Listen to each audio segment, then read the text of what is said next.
Alright, manonood na naman tayo ng balita. Ito po'y galing sa Balitang Pinoy TV. Nilabas na. Grabe to, sobra. Just in breaking news, BP Sara bumuwelta na, kinabahan na sila. Kahit noon pa man, kinakabahan na sila Bakit kanyo? Malaking bantaho sa kanila yan sa eleksyon. Kasi alam naman ho natin si BP Sara ang talagang mananalo at gusto ng taong bayan.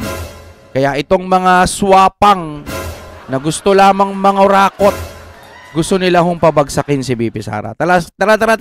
Simuran natin. Kung gusto nyo naman ng mura na at mabilis na internet, nandito na ang fiber ni Juan. Maaasahan, kaya tawag na. Baka meron na sa inyong lugar ang fiber ni Juan. Alright, i-play na po natin ito. Sobrang kapal ng mukha ninyo na ang iniisip nyo lang ay impeachment. Hindi na kayo nahiya sa taong bayan na itong vice president na ito yung gusto ng taong bayan na maging presidente sa 2028. Okay? Ganun kasimple. Okay? So ngayon, nagpalabas na po ng statement si BP Sara sa mga nagpaplanong magsampa ng impeachment. Okay? So sabi dito. Ayan na. Narito. Balitang Pinoy TV. Nasa description yan mga kapatid puntahan nyo rin yan. Okay, magandang hapon po sa ating lahat at heto na nga, pag-usapan natin itong si Vice President Inday Sara Duterte. Nagsalita na patungkol dito sa umuugong na balita na ang itong House of Representatives, mga ilan-ilan dyan, yung mga pasaway dyan na mga congressman, ay may plano na naman sila na ipa-impeach at magsampa sila ng bagong impeachment complaint laban dito kay VP Sara. Nakakahiya ang Pilipinas natin Kung totoo man ito, bilyon ho yung nawawalang pondo ng Pilipinas. Nakasalanan ng Pangulo. Bakit kanyo kasalanan? Ito'y base lang sa ating opinion. Siya lahat ng pumirma, pati yung sa GAA-GAA may kinalaman din siya sa pag-transfer doon po sa PhilHealth. Biruin mo, kinuhanan yung PhilHealth, 60 billion. Matino bang mag-isip pagka ganon? Di ba hindi? Matino ba yun sa tingin nyo? Kukunin yung pondo, di ba? Ay, nako. Dapat si presidente ninyo ang i-impeach. At ngayon lang, kaninang umaga, nagpalabas po ng official statement itong si Vice President Inday Sara Duterte, okay?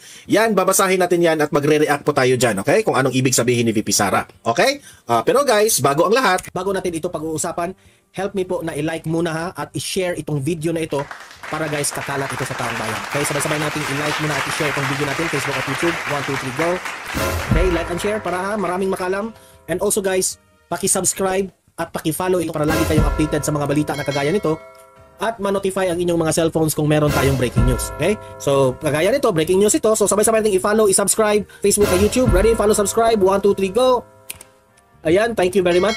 Okay, so heto na nga, no? Ipapakita natin itong official statement ni Vice President Inday Sara Duterte. Patungkol po ito sa yung mga kalaban ng mga Duterte ay may plano silang magsampa na naman ng bagong impeachment laban kay VP Sara. Kasi ang sabi nila, ang ruling daw dyan is at least no ay pwedeng magsampa ng paulit-ulit itong impeachment kada isa, no? Isang impeachment complaint sa isang taon. Okay. Ito na lang bang gagawin ng mga nakaupo dyan, no? Impeach si Sara, pag nag-fail na naman sa susunod, impeach na naman. Nakakahiya, ang kakapal ng mga mukha ng mga to, no? Okay? So, ina-expect ko na yan na taon-taon, mayroon talagang impeachment. Why? Because desperado sila kay VP Sara. Anong ibig sabihin? Sa madaling salita, threatened sila ni VP Sara. Kasi alam nila na kapag tumakbo ito si VP Sara sa 2028 ay mananalo ito. And the only chances that they will win sa 2028 ay magsampa lang sila ng impeachment. Magsampa lang at magsampa hanggang Pero 'di ba sabi ni VP Sara ata, parang may nabasa ako na sinasabi niya na matalo man ako or basta hindi ako luluhod sa inyo. Balatan niyo man ako ng buhay, hindi ako luluhod sa inyo. At kung sakaling mawala siya sa eksena at hindi na makatakbo, yung ipopromote naman niya. Diba? Itataas niya ng kamay. Halimbawa, si Ganere. Kunwari, Bongo. Or kung sino pang mga matitino. Marami pa naman matitino, di ba? Marcoleta, halimbawa. itataas daw niya yung kamay nun. Kumbaga, kasama siya sa pangangampanya. Oh, ay, yari kayo. Diba? O, tuloy tayo. impeach si VP Sara. Ang tanong ko dyan, hindi ba kayo nahihiya sa taong bayan? Di ba? Itong si Dilima, ito sina Atinio, sino pa? Yung mga atat dyan, si Aklaan, no? Yung ngiwi Aklaan na si Nyada, sino yun?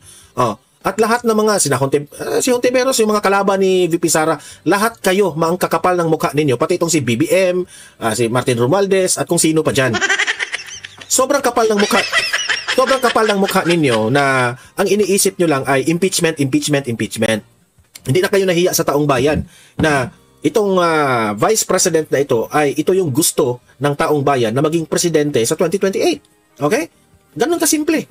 Okay? So ngayon, nagpalabas na po ng statement si VP Sara sa mga nagpaplanong magsampa ng impeachment. Okay? Naka? So sabi dito, the latest pronouncement by some members of the House of Representatives on a new impeachment complaint is not surprising. Pati nga ako, hindi ako nasa-surprise dyan. Kasi yung taong atat, no? Na, yung... Ano bang ikakaso nila kay BP Sara? Yung 125 million na naman, o 120. Tapos palulutangin na naman nila si Piatos-Piatos. Na, pinaliwanag na rin naman natin yun, no? Ewan, maaring kulang sa knowledge yung naniniwala dun sa Piatos-Piatos. Pero swerte nating mga nakakaintindi kung anong ibig sabihin ng mga yon. Na? Tuloy tayo muna mga kapatid. Nakakadismaya itong Pilipinas natin. Imbis na unahin nilang gawing paunlarin itong Pilipinas, talagang si BP Sara. Hindi naman natanga yung mga kababayan natin kasi alam nila na kaya nyo gustong pabagsakin dahil malakas masyado si BP Sara. Mahirap kalaban. Majority, mahal ng kababayan natin yan eh. Atat kang maging presidente sa 2028. Itong mga kalaban ni VP Sara, nafe-feel kasi nila na wala na tayong chance dito kasi nandyan si VP Sara. Di ba? So, ngayon pa lang ay talagang ipapahamak na nila si VP Sara. Okay? They are preparing. Instead, na itong mga kongresista na ito na laging inaatupag ay impeachment, instead na sila po ay gumawa ng batas para sa ikakabuti ng bansa natin o ikakabuti sa mga buhay ng taong bayan, wala na silang inatupag kundi ang impeachment. Di ba? Yun nga ho, mga kapatid, no? Real talk, talagang nakakahiya itong Pilipinas natin, binabalahura na ho. Sabi nga ni Toby Tiangco ba yun? Sabi niya ng ganun, parang, ano ba yun? Pagkakaintindi ko yun, yung kay Jessica Soho, no? Sinisindikato na tayo. Yung mga nakaupo doon, tapos pinakikinabangan na. Kasi yung presidente natin, weak. Walang alam. Hindi ko alam. Hindi niya alam. Kung talagang wala siyang alam, okay lang ba sa inyo na walang alam itong presidente? Ayaw nyo i-impeach? Talagang si BP Sara pa, na 120 something lang ang issue, 120 million na pinapaliwanag na okay naman? Ito billion ang nawawalang pondo sa panahon niya. Ayaw nyo i-impeach? Kasi nga si BP Sara ang mauupo. Kitang-kita na ho ng mga kababayan natin na hindi kayo makabayan. Anti-Duterte kayong lahat. Nakakaya, no, mga kapatid, no? Yung laban kasi ni BP Sara, sa totoo lang, no, kayang harapin niya ni BP Sara lahat eh. Kahit na someday dayain nila sa impeachment or gumawa sila ng paraan para talaga mapabagsak si BP Sara. No? Nakikita ko, mangyayari. Kasi hindi na, yung minority, dati 'di ba sila Marcoleta yung nag-iimbestiga sa Blue Ribbon. Ngayon, iniba na. Kasama yan sa mga plano eh. Pagdating doon, malamang. Yung bilyar nga, naiinis ako eh sa bilyar. Pagkatapos iangat ni BP Sara, 'di ba? Ewan ko dyan. Mga kapatid, magmatsyag lagi tayo sa mga darating pang mga balita. Kung mapabagsak man nila si BP Sara sa kadayaan na gagawin nila, halimbawa man yung ipopromote po ni BP Sara, dun po tayo aasa din.